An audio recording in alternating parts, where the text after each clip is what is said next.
na quietude da noite, sem poder dormir,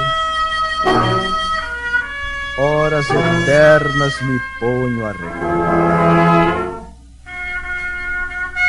de tudo que foi belo, o que me fez sorrir,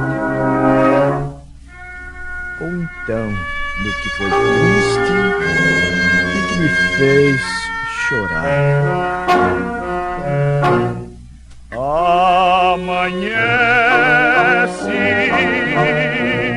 é outro dia, vida nova, colorida de esperança.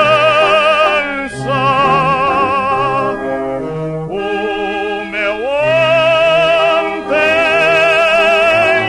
hoje é passado.